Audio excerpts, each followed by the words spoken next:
Bismillahirrahmanirrahim. Assalamu alaikum, dear viewers. Welcome to this 10th session of Self-Improvement to the Quran series.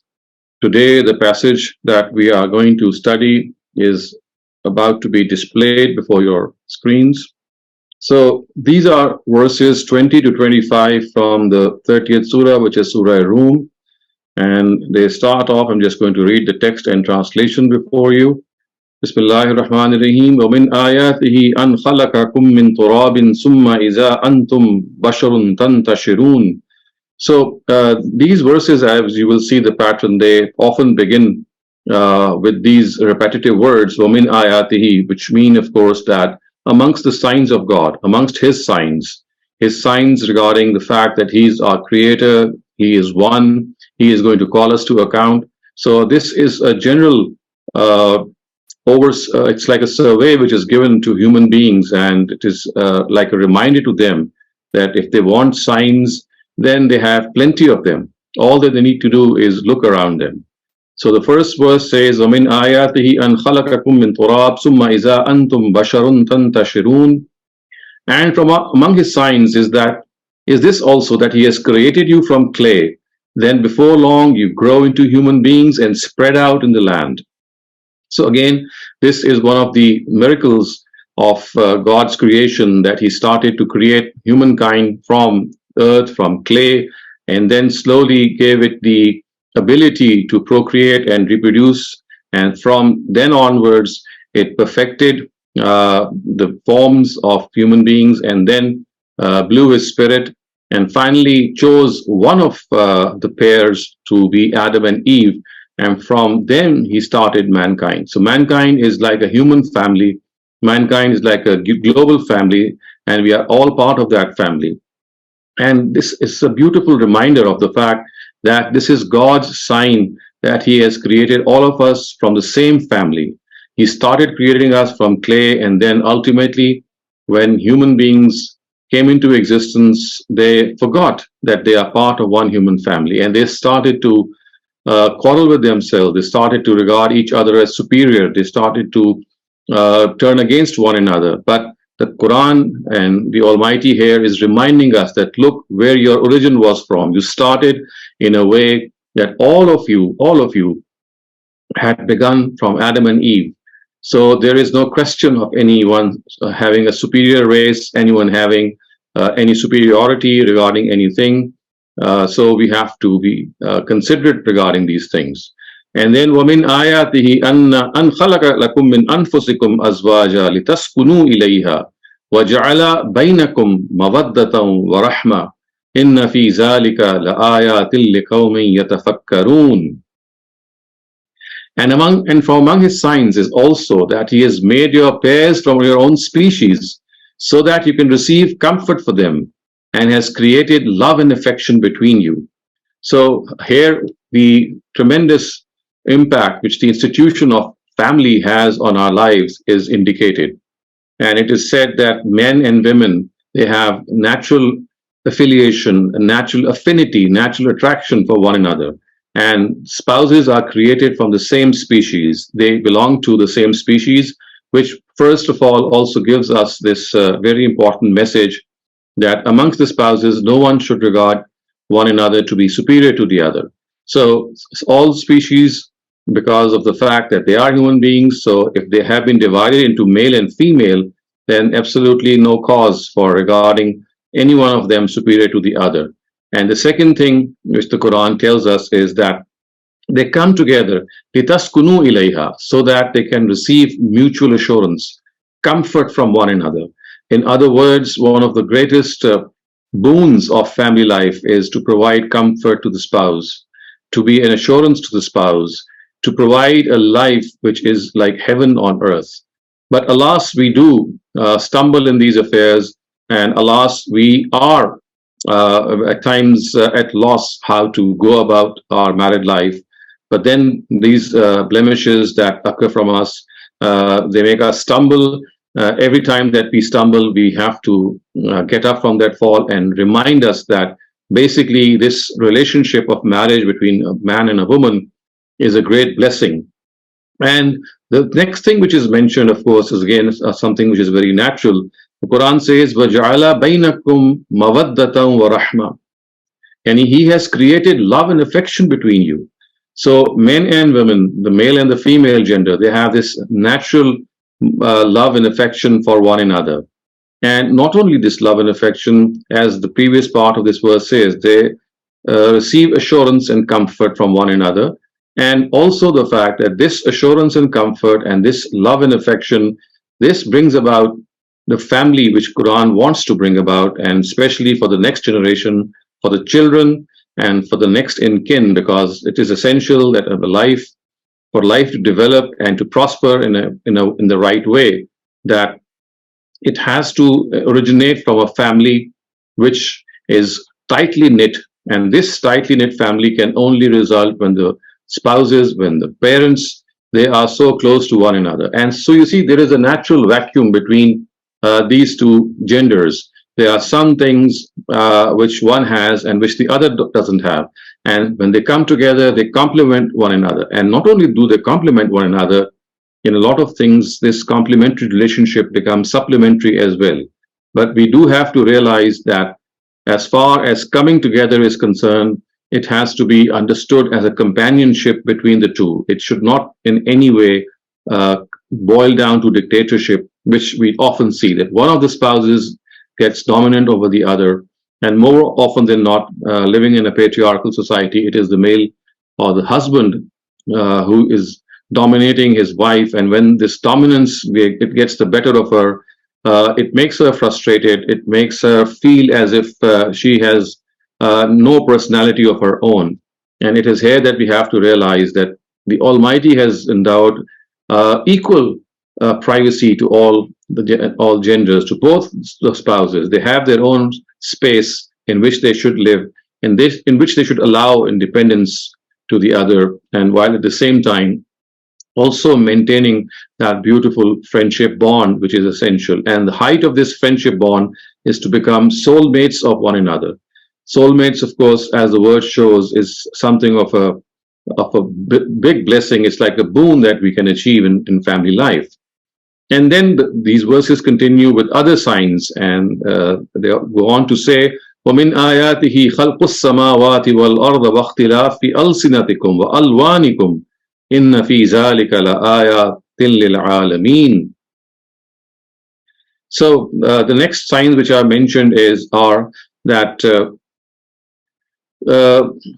there certainly are great signs in this for those who reflect the creation of the heavens and the earth, and the diversity in your languages and colors is also from among his signs. So the creation of the heavens and the earth, the diversity in the tongues that we speak, and the colors of our skin, the tinge of our skin, the variety in them, the diversity in them, it all shows that how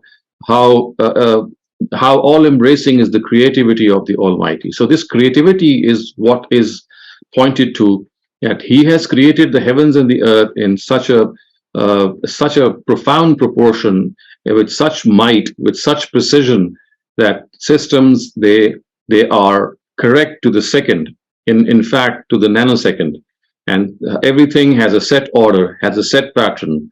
There is hugeness in this vast and unfathomable universe. There is tremendous order. There is mercy reflected in it. There is providence of God reflected in it.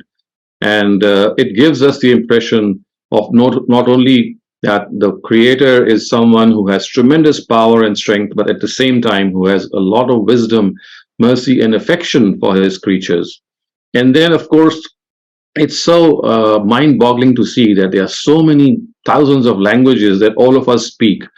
And it's not a problem for people who share the same language to understand each other. This in itself is a huge miracle. It's something which bespeaks of the fact that someone who has created mankind and made it connected to one another such that many of them speak the same tongue. And not only they speak the same tongue, they understand one another. And of course, then the diversity of our skin color. So the Quran calls this as the signs of God. These are signs which tell us that there is a Creator who has gone to a great distance, who has taken great pains, who has created human beings in a very painstaking way. And when someone does so, there has to be a purpose in this. And this purpose, of course, is that with privileges, with blessings, comes accountability. And so, therefore, we must not forget that there is going to be a day of accountability. And then it further says, وَمِنْ آيَاتِهِ مَنَامُكُمْ بِاللَّيْلِ وَالنَّهَارِ وَابْتِغَاؤُكُمْ مِنْ فَضْلِهِ إِنَّ فِي ذَلِكَ لَآيَاتٍ لِقَوْمٍ يَسْمَعُونَ. In a similar way, your sleeping by night and day and finding his bounty are also among his signs. Surely there are many signs in this for people who listen from the ears of their hearts. So you see, once again, another phenomenon which is pointed out is this coming of day and night. Every day, this is a rehearsal of the day of judgment. We sleep only to get up after a deep sleep and think that we had just slept. And the Quran says, in a very similar way, when you will be put to death, you will be sleep. We will put to sleep in the land of Barzakh. And when you will be woken on the day of judgment, you will realize that you had just slept. So this rehearsal of sleeping at night and getting up in the morning is a beautiful rehearsal to remind us of the day of judgment. And not only that, it also reminds us that how peaceful and how comfort giving this phenomena of sleep is. Without sleeping, we are so tired during the day. Without this rest at night, we are not able to conduct our activities during the day. So this sleep is a huge benefit. It's a huge blessing. And we tend to take it for granted and we forget it. We have to realize that sleep in itself is a great blessing of the Almighty. And as these verses say, that there are great signs for this, for people who hear. And this, of course, means that they are listening from the ears of their hearts. وَمِنْ آيَاتِهِ يُرِيكُمُ الْبَرْقَ خَوْفًا وَطَمَعًا وَيُنَزِّلُ مِنَ السَّمَاءِ مَاءً فَيُحْيِي بِهِ الْأَرْضَ بَعْدَ مَوْتِهَا إِنَّ فِي ذَلِكَ لَآيَاتٍ لِقَوْمٍ يَعْقِلُونَ. And from among his signs is also that he shows you flashes of lightning which produce fear also and hope as well, and rains down water from the heavens. Then he revives the land from it after it dies. Surely there are many signs in this for those who use their intellect. Again, it tells us that look how this thunder and lightning and these flashes of lightning, they produce fear and hope as well. Fear for the fact that yes, they might strike someone, and of course produce hope that they'll bring rain and therefore end the drought that the earth might be facing. And that is precisely what is mentioned in the next part. وَيُنَزِّلُ مِنَ السَّمَاءِ مَاءً. So the thunder and the lightning is accompanied by rain at times, and this revives the dead piece of land. And at a number of occasions in the Quran, we find this comparison being given that just as this earth dies away and is revived once the rain is pounded on the earth, in a very similar way, we will be coming out of this earth after we die. This earth is a place which houses our bodies, and once again we are going to come out of our graves, be given a new form, and then present ourselves before the Almighty.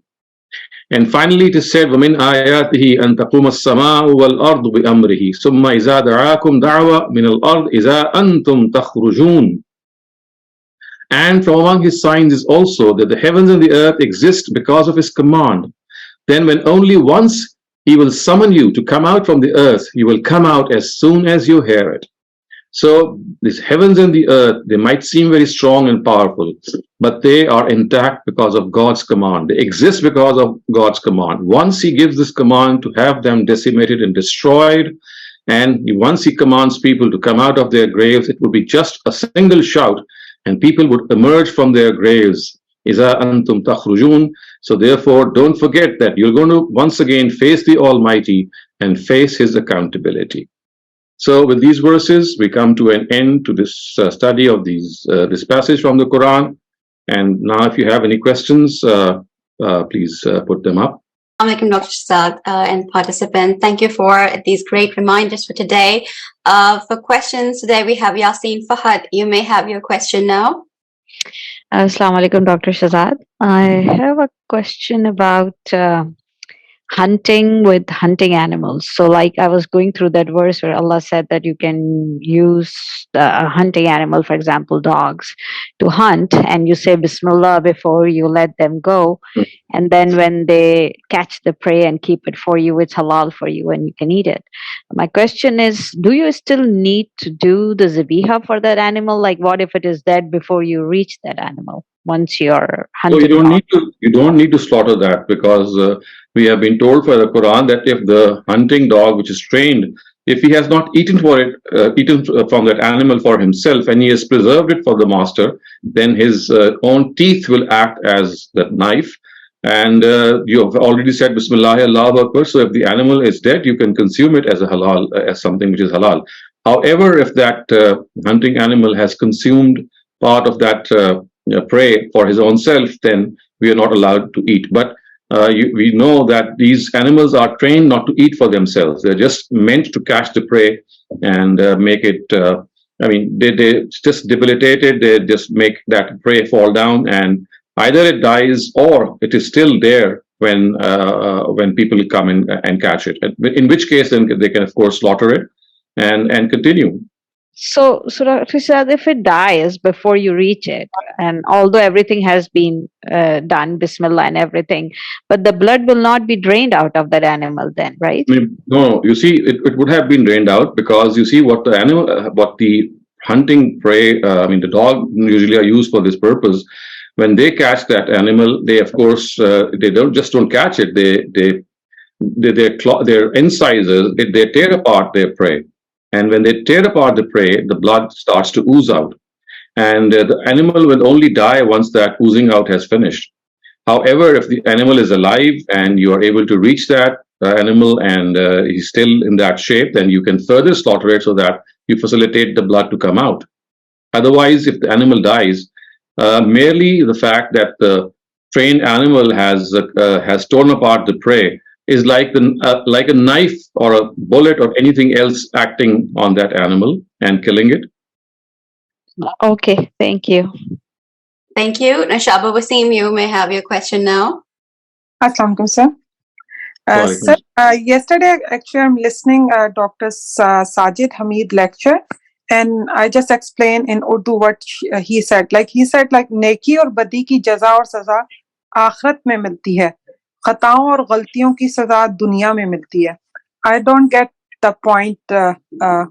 What does that mean? This is best if you ask him again, because you might not have understood him correctly, or there could be a context to what he says. So it's best if you ask him again. Actually, it's recorded. You see, I cannot comment unless I can hear the whole thing that he has said. Otherwise, it would not be correct. So it's better if you ask him again, and maybe you can re-listen to what he has said. And if any question arises, then the best person to ask is the author himself or the speaker himself. Actually, it's a recorded lecture. So I think I will post a question then there. Thank you. Thank you, Nashaba. Dr. Shehzad, we have a written question. Did the Prophet Muhammad recite Durood Sharif and At-Tahiyyat in namaz? If not, then what did he recite? And can we recite anything else instead of Durood and At-Tahiyyat in namaz? You see, we are not fully sure what he recited in this in his own prayer when he was sitting down in the Qarada, because that has not been reported.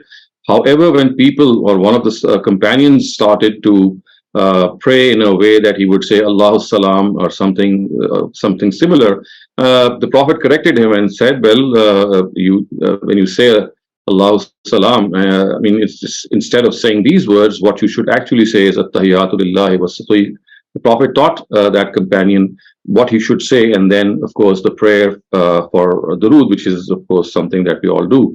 So this is what he taught to other people. As far as he himself is concerned, we are not very sure what he said. Of course, he wouldn't have said the Durood because it is something for his own self. He might have altered it slightly. And as I've been saying, that whatever is to be said in this position of sitting down, which is the Qarada, it has been left to our discretion. We can make any dua, we can glorify God, we can thank God. So this is a part of the prayer when we are sitting down, which has been left to our discretion.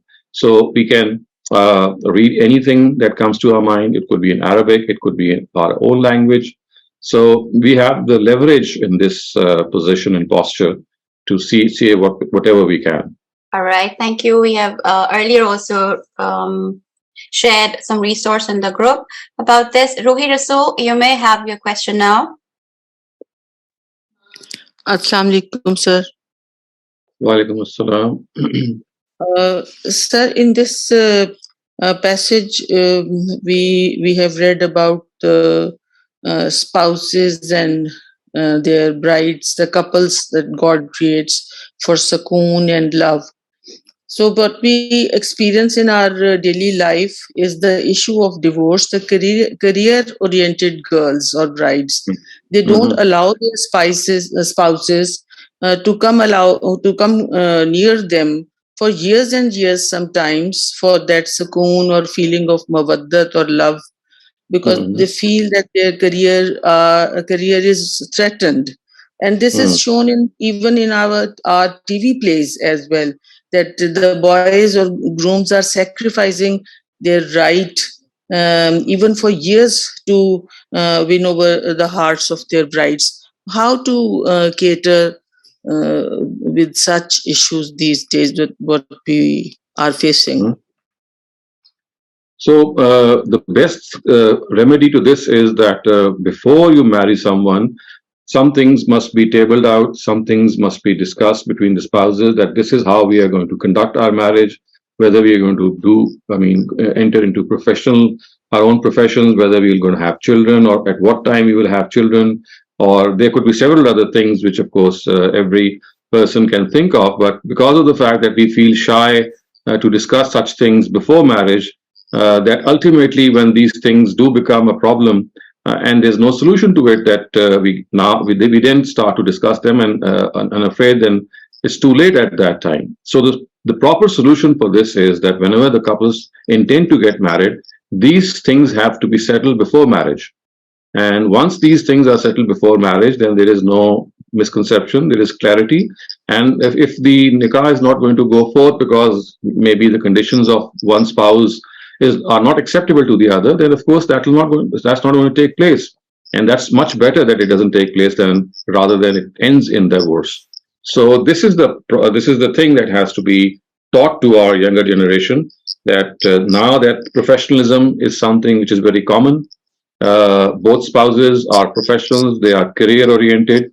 So this of course creates it raises certain issues, it creates certain complexities. So they have to be talked about before marriage. Okay, sir. Sir, sometimes the girls or boys, they don't even understand their own feelings before marriage. That how would those feelings would be, or how would that coming together, or the feelings of giving sukoon to the other person would be like.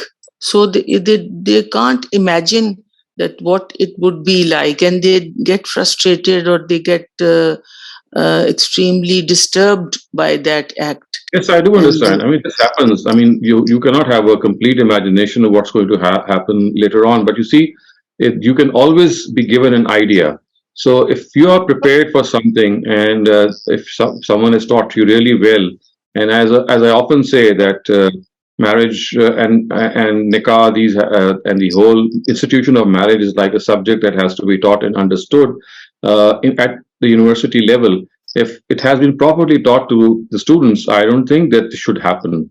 There are so many issues that have to be taught. Yes, ideally we only would get to know our spouse and what's going to happen after marriage. But I still think a fair idea can be given if it is properly taught and discussed at the university level.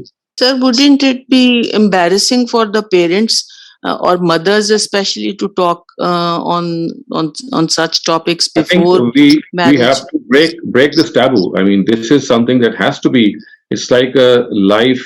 It's a life. I would not say a life-threatening situation, but it's a potential situation that can call for a breakup in the family. So they have to find ways and means to teach the next generation. It's not always have to be the parents who need to teach them. As I said, if these subjects are taught at the university level, so it's basically the teacher there who is going to teach them. And of course, parents can supplement their teaching, but primarily, if you have a good subject specialist, it is his or her job. And I think that this is being done in many parts of this world, and we should benefit from them. Sir, sometimes these LGBTQ group people, they have some different kind of inclinations, and that also is disturbing the lives of youngsters these days. When they get Well, married, they don't understand. you see, as I said, when you teach this subject, when you teach these details, everything will be discussed in that university level course. The issue of the LGBT community, the issue of transgenders, the issue, there are so many things. So it's not just marriage which is going to be discussed. It would be a very vast subject which would cater for all these things. So I think you should try to, make more efforts that people are able to somehow introduce this subject at the university level, because everything that you just said is going to be part of that syllabus. Thank you, Ruhi. Akram, you may have your question now. Assalamu alaikum. Wa alaikum assalam. Sir, my question is actually one of my sister asked me this question, that Allah said that righteous people will be joined with their counterparts in the hereafter. They both are righteous people. And then in Fusilat, Surah Fusilat in 31 32, Allah says, whatever your heart would desire will be provided to you. So now this question is that if some lady's husband dies and she ends up marrying another husband, and they, assuming they both were, all three of them were righteous people, so who would she be joined with? That's the question. I think she would be asked for her choice.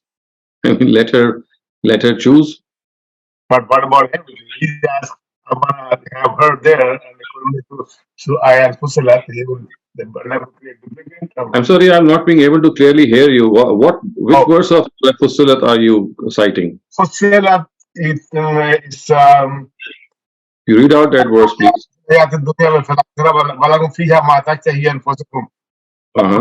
Down 31. So, I mean, all these things, they come with common sense exceptions. When you say that you get what you desire. So when something is related to the other person, then it's not that just your desire would be fulfilled unless the other person's desire is also the same. So this verse relates to desires which are needed for one's own self without bothering any other person.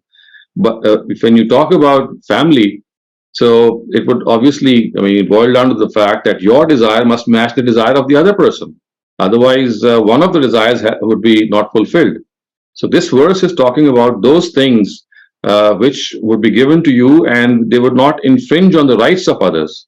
But whenever other people come into picture, then of course this would automatically mean that the desire of both would be taken into account. I brought this up to her, but it didn't satisfy her. Her question was that assuming all three of them were righteous people, so who would she be joined with? So we are saying that. I just replied to you that they'll be joined to one who both of whom agree. She would have a choice, and the rest of the two would also have a choice. So whoever, the choice of the two matches, whichever of the two matches would have the same choice, they would be the people who would be joined together. And the third one is it would not be against that their desire is not fulfilled, because, as I said, this desire, which is mentioned in the Quran, that you will get whatever you like, it's not an absolute thing. It relates to things in which other people's rights are not infringed. So whenever another person figures in your desire, then this verse automatically means that unless both have the same desire, you cannot go on. Thank you. Naveed Irfan, you may have your question now. जी अस्सलाम वालेकुम।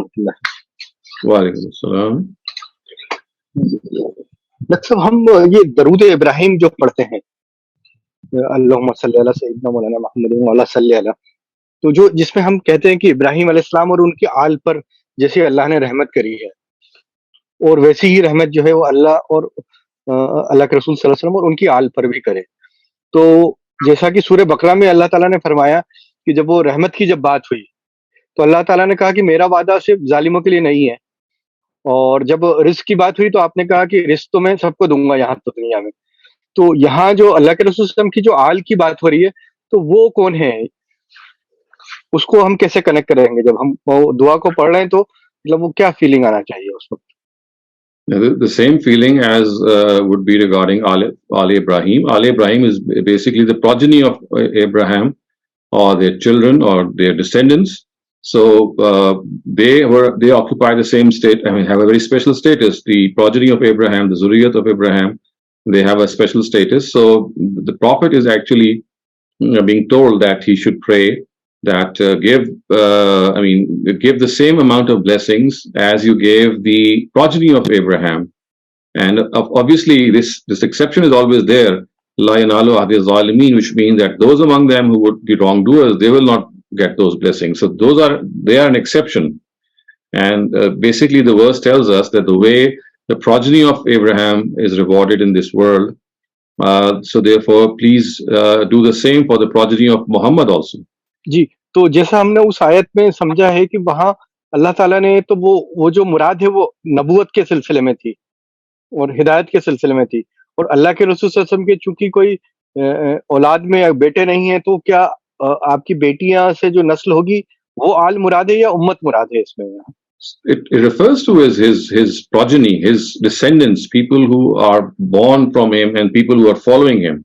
So you see, the word al is not just meant for children or their own progeny. It also refers to their followers. Like, for example, the Quran says Ali Fir'aun. So Ali Fir'aun doesn't mean just the sons and daughters or the children of Pharaoh. It means all those who followed him. So in a similar way, Ali Muhammad refers to his progeny as well as his followers. So both are included. Bisma, you can go ahead with your questions. Assalamu alaikum, Dr. Saleem. My question was that Islam seems to be a religion that is focused on person's discipline and how they discipline themselves and personal responsibility. And it seems that when we talk about depression or anxiety, it seems that if you were to take a cue from the religion, the best way is to discipline oneself by saying the prayers and following all the commandments of God. It seems that disciplining itself somehow makes the mind calmer and we're able to have a better state of mind. My question is, did the Prophet ever face anxiety and sadness, depression? And if he did, is there any quoted incident or how he handled it? Just so, when you're talking to people, you can kind of quote that or refer to that. Is there anything like that we can find in Hadith or in reference to the Quran?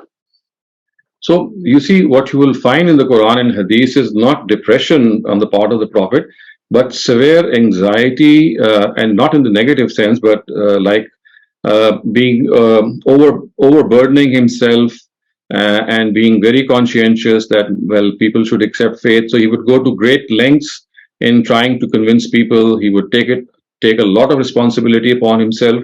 So, and then when people would not accept faith, he would feel very worried for them. So I think the way that the Prophet went about and the way he has been mentioned so many times in the Quran, that he would fear for his people that if they don't accept faith or they don't accept God the way he should be accepted, then they'll become the firewood of hell and they'll face the wrath of hell, of God. And this would really make him very, very sad and sorrowful. And so we find the Prophet being mentioned in the Quran as a human being who has all these emotions. But you see, when you talk of depression, suddenly clinical depression comes to our mind, which is treated by psychotherapists, and you have various drugs and medicines for those. I mean, that is something which we have no knowledge of in the times of Prophet, and I doubt whether he ever went through such a thing. And also, I don't think there was any such remedy. Yes, he would feel very worried. He would feel happy. He would feel extremely conscious of the fact that his responsibility is tremendous, because on his shoulders lie the fate of so many people. So it was more of burdening himself with this task. So, and whenever he would feel a lot of consternation or fear or anything, we know from the Quran also and from Hadith that he would just stand up in the prayer, pray to the Almighty, make dua, and he would spend hours and hours in the tahajjud prayer, beseeching the Almighty, invoking the Almighty that please help him out, etc., etc. So his way of combating all these difficult circumstances was the night prayer, was the prostration itself, and was connecting to God through remembering Him by various means. As we have come to know, but clinical depression or depression, that the way we talk about depression today, because it's often related to not just a low feeling, but also to the fact that you are treated medically for that.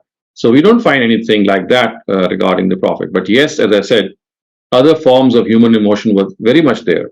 Thank you. Yasin Fahad, you may have your question, and this will be our last question of today. Yeah. Dr. Shehzad, I have a question about the Islamic months. My understanding is that these months have always been like that ever since Allah started this world.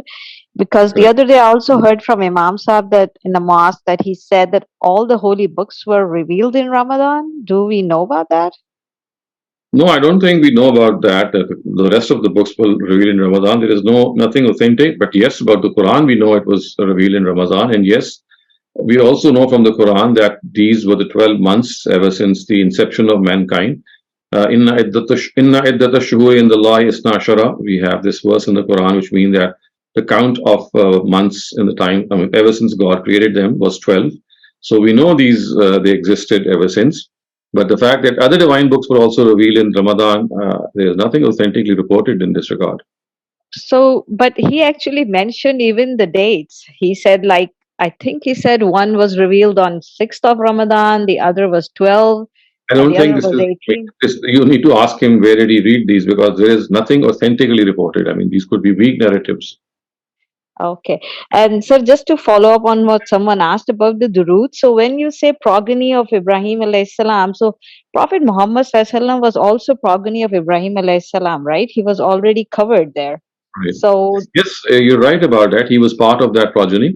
But the fact is that it's like, when you stress and emphasize something, it's like you're asking something for what had happened to your forefather. In spite of the fact that you're already covered because you are amongst his progeny as well. But you see, when you emphasize things and when you emphasize things which happened in the past, so you are referring to the past. Well, the way he was, blessed, God give that same blessing to Muhammad and his progeny as well. Thank you, Dr. Shehzad, for a wonderful session today. Inshallah, we'll see all of you tomorrow. Inshallah.